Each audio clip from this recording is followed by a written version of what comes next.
तो चलिए स्टार्ट करते हैं आज की वीडियो। आज की इस वीडियो में हमारे पास सितंबर 2021 का बोर्ड का पेपर है। 8 मार्च को आपका हिंदी का पेपर है जो कि 8 मार्च 2023 का है। तो इसके अंदर से हम क्या करेंगे कि बोर्ड के उस पेपर की तैयारी करेंगे। हो सकता है कि इस पेपर के अंदर से भी आपको पूछा जाए। तो चलिए इसकी प्रैक्टिस करते हैं, हम ये पेपर का इस्तेमाल करते हैं। तो यहाँ पर हमारा प्रश्न नंबर 1 का क्या है।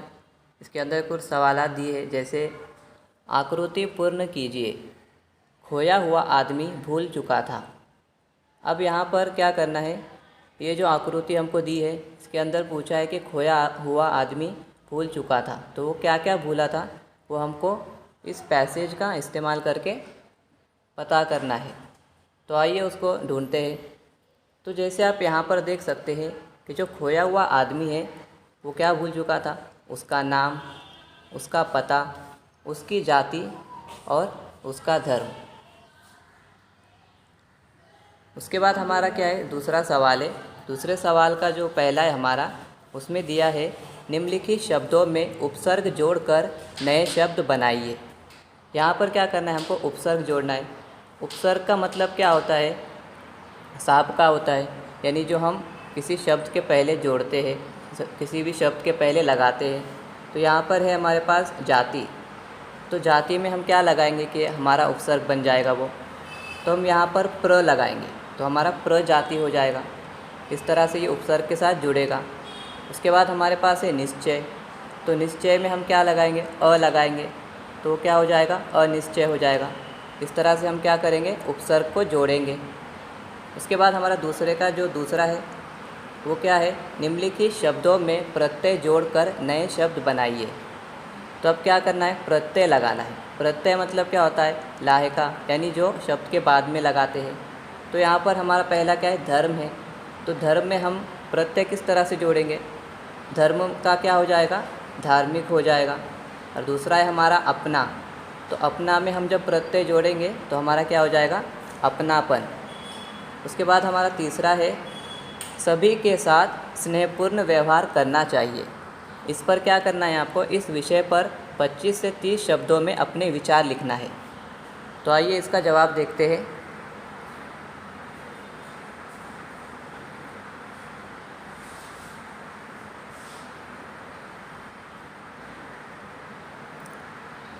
तो जैसे यहाँ पर दिया हुआ है, हमें दूसरों के साथ जो बर्ताव करते हैं वो उनके प्रति हमारा व्यवहार कहलाता है। जीवन में व्यवहार का बहुत महत्व होता है। हम दूसरों के साथ जैसा व्यवहार करेंगे हमारे साथ भी वैसा ही व्यवहार होगा। हम लोगों से स्नेहपूर्ण व्यवहार करेंगे तो लोग हमारे साथ भी वैसा ही व्यवहार करेंगे। स्नेहपूर्ण व्यवहार में चुंबकीय शक्ति होती है, ऐसा व्यक्ति लोगों का प्रिय बन जाता है। स्नेहपूर्ण व्यवहार करने वाले व्यक्ति के प्रति लोगों के मन में अच्छी धारणा बन जाती है। लोग ऐसे लोगों के प्रति आकर्षित होते हैं और उसे सम्मान की दृष्टि से देखने लगते हैं। अच्छे व्यवहार से बिगड़े काम भी आसान हो जाते हैं, बन जाते हैं। लोग ऐसे व्यक्ति से मित्रता करने में नहीं झिझकते। इसलिए हमें लोगों के साथ सदा स्नेहपूर्ण व्यवहार करना चाहिए। स्नेहपूर्ण व्यवहार से सबको मानसिक प्रसन्नता होती है। इस तरह से आप क्या कर सकते हो, इसका जवाब लिख सकते हो। आप इसको अपने वाक्य में भी लिख सकते हो, जिस तरह से आप भी लिखना चाहो। उसके बाद हम देखते हैं हमारा आगे का क्या है। हमारा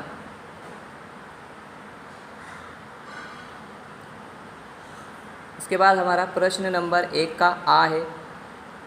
तो उसके अंदर कौन सा है, पहला सवाल है 1-2 शब्दों में उत्तरें लिखिए। हवा में घुलने वाली, अब वो कौन सी चीज़ है जो हवा में घुल जाती है। तो इस पैसेज का इस्तेमाल करके हमें वो ढूंढना है। तो जैसे आप यहाँ पर देख सकते हैं कि हवा में कौन सी चीज़ घुलती है, कारखानों से निकली हुई गंदगी और गैसें। पहला हमारा क्या आएगा, कारखानों से निकली गंदगी, यह हमारा पहले में आएगा। दूसरे में क्या आएगा, गैसें। ये ऐसी चीज़ें हैं जो हवा में घुल जाती है। उसके बाद हमारा पहले का दूसरा है हवा ने राजा को बताए उपाय। अब क्या करना है यहाँ पर कि हवा जो है उसने राजा को क्या क्या उपाय बताए वो लिखना है। तो कोई 2 उपाय लिखना है। तो यहाँ पर देख सकते हैं आप पैसेज के लास्ट में गंदगी के ढेर ना लगाएं। उसने क्या कहा है कि गंदगी के जो ढेर है वो लगाना नहीं है। और दूसरा क्या है, सफाई रखें, यानी हमेशा क्या करना है, सफाई रखना है। उसके बाद हमारा दूसरा है निम्न तद्धित शब्दों में आए मूल शब्द ढूंढ कर लिखिए। जैसे क्या करना है, हमको मूल शब्द ढूंढना है यहाँ पर। जैसे गंदगी है तो गंदगी का क्या होगा, गंदा। खुशबू है तो खुशबू का क्या होगा, बू। सफाई है तो उसका क्या होगा, साफ़। और जहरीली है तो उसका क्या होगा, जहर। ये हमारे तद्धित शब्द है। तो हमने क्या करें, इसको मूल शब्द ढूंढकर इसके लिखे हैं। उसी तरह से हमारा तीसरा है बढ़ते हुए प्रदूषण को रोकने के लिए उपाय पर अपने विचार 25 से 30 शब्दों में लिखिए। यानी जो प्रदूषण है वो बढ़ रहा है आजकल, उसको किस तरह से हम रोकेंगे। तो इसका भी जवाब हम देखते हैं।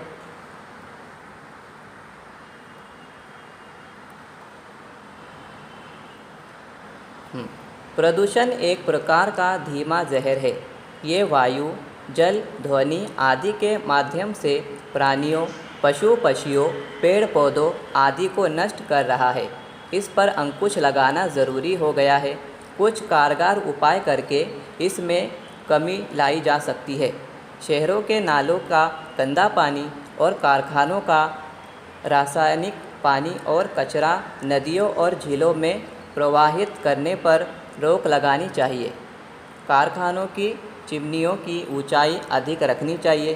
गांव में पेयजल वाले तालाबों और झीलों की स्वच्छता की व्यवस्था होनी चाहिए ताकि इनके जल को प्रदूषित होने से बचाया जा सके। प्लास्टिक की थैलियों का उपयोग करने से परहेज़ करना चाहिए। इसके अलावा समारोह उत्सवों में पटाखों का उपयोग रोकना चाहिए तथा लाउडस्पीकर की आवाज़ पर अंकुश लगाना चाहिए। पेड़ों की अंधाधुंध कटाई से रोकना चाहिए और अधिक से अधिक वृक्ष लगाने चाहिए। इसके साथ ही प्रदूषण से बचने के लिए लोगों में जागरूकता उत्पन्न करनी चाहिए और प्रदूषण संबंधी सभी कानूनों का कड़ाई से पालन करना चाहिए। इन उपायों के द्वारा प्रदूषण को काफ़ी हद तक नियंत्रित किया जा सकता है। तो ये इसका जवाब है। अब आगे का हमारा देखते हैं।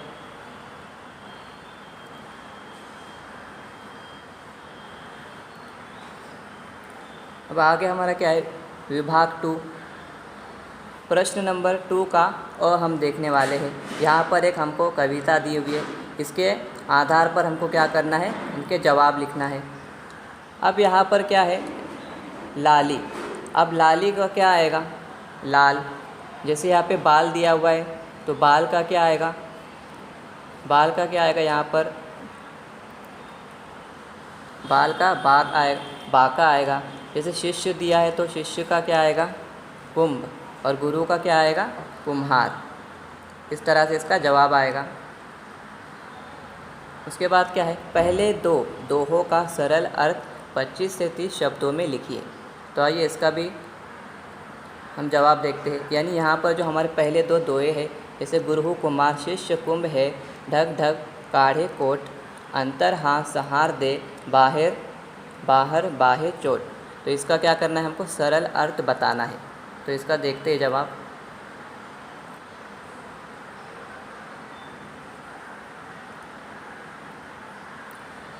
तो पहले हमारा उसका क्या था, लाली का लाल था, बाल का बाका था, शिष्य का कुंभ था और गुरु का कुम्हार था। वैसे ही दूसरा हम देख रहे, गुरु अपने शिष्य को किस प्रकार गढ़कर सुघड़ बनाता है। इसका उदाहरण देते हुए संत कबीर कहते हैं कि गुरु कुम्हार के सामने होता है, उसका शिष्य मिट्टी के बच्चे घड़े की तरह होता है। गुरु कुम्हार की भांति अपने शिष्य रूपी घड़े के दोषों के ढूंढकर निकालता है। जैसे कुम्हार घड़े के भीतर से हाथ का सहारा देखकर उसको सुधारने के लिए उस पर बाहर से चोट करता है, उसी प्रकार शिष्य के दोषों को दूर करने के लिए गुरु बाहर से कठोर वचनों की चोट करता है, परंतु शिष्य हृदय से अपना कृपा रूपी सहारा प्रदान करता है। ईश्वर जिसकी रक्षा करते हैं उसे कोई नहीं मार सकता।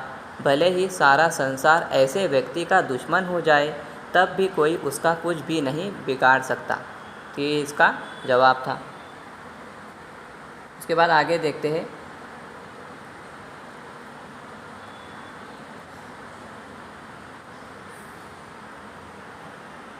प्रश्न नंबर 2 का आ है। उसके बाद यहाँ पर भी एक कविता दी हुई है। इसके अनुसार हमको क्या करना है, इसके उत्तर ढूंढना है। तो मातृभूमि की विशेषताएं, तो मातृभूमि की क्या क्या विशेषताएं वो बताना है हमको। जैसे यहाँ पर पवन है, तो पवन कैसी है, तो यहाँ से हमको ढूंढना है।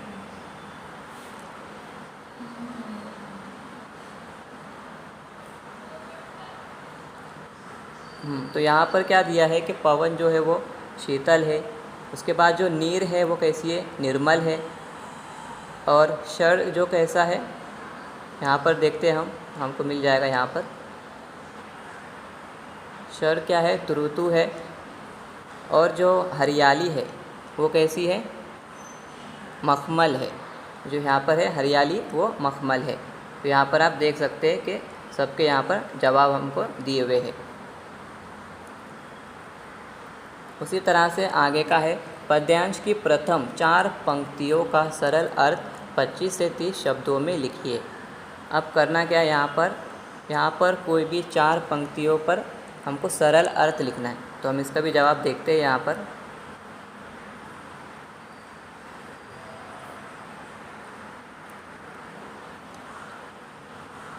जैसे हमने वहाँ पे देखे थे कि मातृभूमि की विशेषताएं क्या है, पवन की शीतल है, नीर की निर्मल है, और षड की ऋतु है, और हरियाली की मखमली है। ठीक है, हमने वहाँ पर ढूंढे थे ऊपर। उसके बाद दूसरा हम देख रहे थे 4 पंक्तियों का सरल अर्थ। मातृभूमि तुम्हारा शुद्ध जल अमृत के समान उत्तम है। जब शीतल मंद और सुगंधित समीर चलता है तो वो दिन भर किए गए परिश्रम के तनाव को हर लेता है। हमारे देश में 6 ऋतुएं क्रम से आती है और प्रकृति की विभिन्न दृश्य प्रस्तुत करती है। गर्मी का ताप, उसके बाद वर्षा की फुहारें, शरद की स्वच्छता, हेमंत, फिर शिशिर की सर्दी, और उसके बाद आता है ऋतुराज वसंत। यहाँ की भूमि ऐसी हरी भरी है कि देखकर लगता है मानो हरे मखमल के फर्श बिछे हैं। ये इसका जवाब था। उसके बाद हम आगे देखते हैं।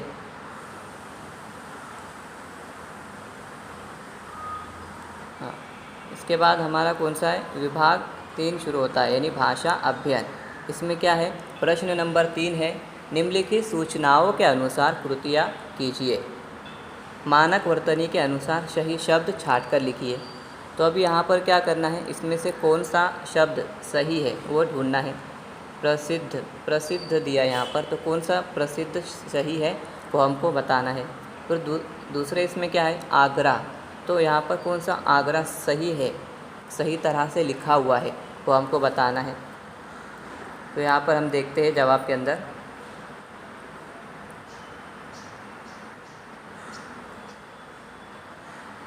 हाँ, तो देख सकते हैं आप, प्रसिद्ध ये वाला जो प्रसिद्ध है वो सही है, और आगरा ये वाला सही है, जैसे कि यहाँ पर सवाल में हमको दिया है।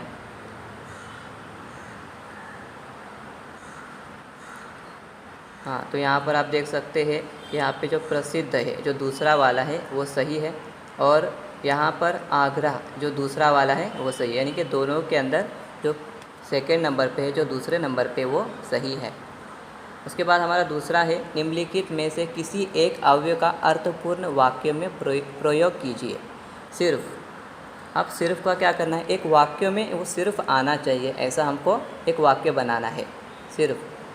तो कैसे बनाएंगे इसका, तो सिर्फ है, और उसके बाद दूसरा क्या है हमारा, वाह। तो वाह और सिर्फ का क्या किस तरह से बनाएंगे, तो देखते हैं यहाँ पर जिस तरह इसने बनाया है जवाब के अंदर।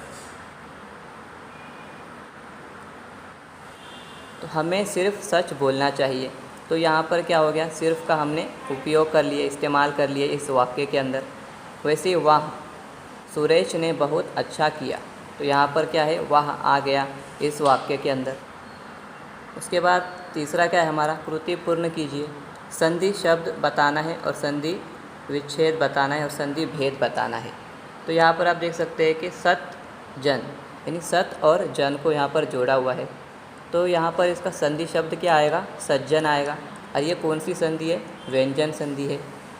यहाँ पर ये व्यंजन संधि क्यों है, क्योंकि यहाँ पे सत त की आवाज़ आ रही है और उसके बाद जो जन है वो ज है, तो त की जो आवाज़ है वो चेंज हो जाएगी, यानी चेंज हो जाएगी। तो क्या होगा, जब भी आवाज़ चेंज होगी ना तो वो हमारा व्यंजन संधि कहलाएगा।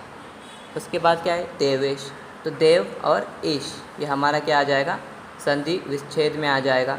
और यहाँ पर क्या हो रहा है कि सिंपल से हम क्या कर रहे हैं, दो जो शब्द है उसको जोड़ रहे हैं। तो जब भी दो शब्द सिंपल से शब्द को जोड़ेंगे तो वो स्वर संधि कहलाता है। संधि भेद में क्या आएगा, स्वर संधि। उसके बाद चौथा है हमारा, अधोरेखांकित वाक्यांश के लिए उचित मुहावरे का चयन करके वाक्य फिर से लिखिए। दंग रहना, सिहर उठना। तो यहाँ पर क्या करना है, देखो, ताजमहल की कारीगरी देखकर लोग आश्चर्यचकित होते हैं। तो यहाँ पर कौन सा आएगा उसका, आश्चर्यचकित के लिए कौन सा मुहावरा है, दंग रहना। तो किस तरह से हम इसको बनाएंगे, यानी आश्चर्यचकित को हटाकर हमको जो आएगा, जैसे दंग रहना तो आश्चर्यचकित की जगह पर लिखना है। तो कैसा आएगा, ताजमहल की कारीगरी देखकर लोग दंग रह गए। इस तरह से हमारा ये वाक्य बनेगा। उसके बाद क्या है, निम्नलिखित मुहावरों का अर्थ लिखकर उचित वाक्यों में प्रयोग कीजिए। चौपट हो जाना, तो इसका हमको क्या करना है, अर्थ पहले लिखना है फिर उसके बाद उसका वाक्य बनाना है। चौपट हो जाना मतलब नष्ट हो जाना। तो इसका वाक्य कैसे बनाएंगे हम,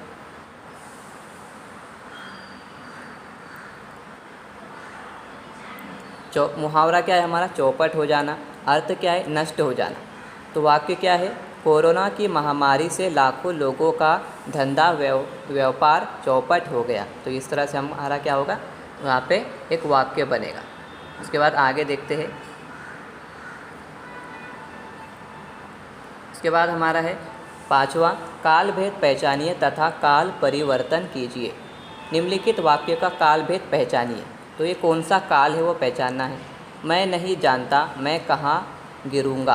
तो यहाँ पर कहाँ गिरूँगा, तो भविष्य काल है। ये कौन सा है, भविष्य काल, यानी सामान्य भविष्य काल हम बोल सकते हैं इसको, क्योंकि यहाँ पे कहाँ गिरूँगा बोला है, गिरा नहीं है वो, कहाँ गिरूँगा ऐसा बोल रहा है। तो ये हमारा भविष्य काल है।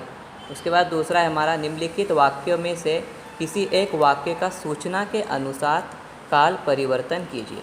अब क्या करना है यहाँ पे, वो तुम्हें बुरा भला कहती है। यहाँ पर हमको क्या करना है, अपूर्ण वर्तमान काल करना है। अपूर्ण वर्तमान काल क्या होता है, प्रेजेंट कंटिन्यूअस वाला। तो कैसे बनेगा इसका, वो तुम्हें बुरा भला कह रही है। इस तरह से हमारा अपूर्ण वर्तमान काल बन जाएगा। उसके बाद दूसरा क्या है, मुझे देखते ही चाय हाजिर कर देती है। ये क्या करना है, सामान्य भूतकाल। इसमें इसको क्या करना है, हमको सामान्य भूतकाल में परिवर्तन करना है। तो मुझे देखते ही चाय हाजिर कर दी, यह हमारा क्या हो जाएगा, सामान्य भूतकाल, यानी भूतकाल में बताना है हमको, यानी काम क्या हो गया, हो गया वो। उसके बाद हमारा छठा है, वाक्य भेद तथा वाक्य परिवर्तन कीजिए। निम्नलिखित वाक्य का रचना के आधार पर भेद पहचान कर लिखिए। ये याद रखिए कि रचना के आधार पर आपको बोलेगा तो सरल वाक्य, संयुक्त वाक्य और मिश्र वाक्य आपको बताना है। जैसे उर्दू के अंदर होता है मुफर्रद जुमला, मुरक्कब जुमला और मखलूत जुमला होता है, वैसे ही रचना के आधार पर यहाँ पर सरल वाक्य, संयुक्त वाक्य और मिश्र वाक्य होता है। तो यहाँ पर क्या दिया है, कुछ पौधे तो चुपचाप मुस्कुरा रहे हैं। तो यहाँ पर सीधी सिंपल सी बात बोलिए, तो ये क्या हो जाएगा, हमारा सरल वाक्य हो जाएगा। उसके बाद दूसरा क्या है हमारा, निम्नलिखित वाक्य का अर्थ के आधार पर दी गई सूचना अनुसार परिवर्तन कीजिए। अब यहाँ पर अर्थ के आधार पर, यानी मीनिंग के बेस पर हमको ये करना है। हाँ, उसका मतलब क्या है कि कौन सा है, कि सवालिया जुमला है, कौन सा जुमला है, वो सब बताना है। ठीक है, मुकदमे की कार्रवाई शुरू करें। निषेधार्थक वाक्य हमको परिवर्तन करना है यहाँ पर, यानी चेंज करना है। निषेधार्थक वाक्य क्या होता है, जिसमें निगेटिव चीज़ बताई जाती है, निगेटिव चीज़। तो इसका कैसा होगा, ठीक है, मुकदमे की कार्रवाई बंद ना करें। पहले क्या करना है, जैसे यहाँ पे शुरू करे हैं तो शुरू का अपोजिट क्या होता है? बंद। और निषेधार्थक मतलब क्या होता है? निगेटिव करना है, तो ना हमको यहाँ पे लेना पड़ेगा, नहीं वाला जो शब्द है वो लेना पड़ेगा। तो शुरू का हो जाएगा बंद, और उसके बाद जो ना है जो निषेध को दिखाएगा वो हमको यहाँ पर लेना है। तो ठीक है, मुकदमे की कार्रवाई बंद ना करे, ये हमारा बन जाएगा इस तरह से। तो उम्मीद करता हूँ कि आपको ये समझ में आ गया होगा।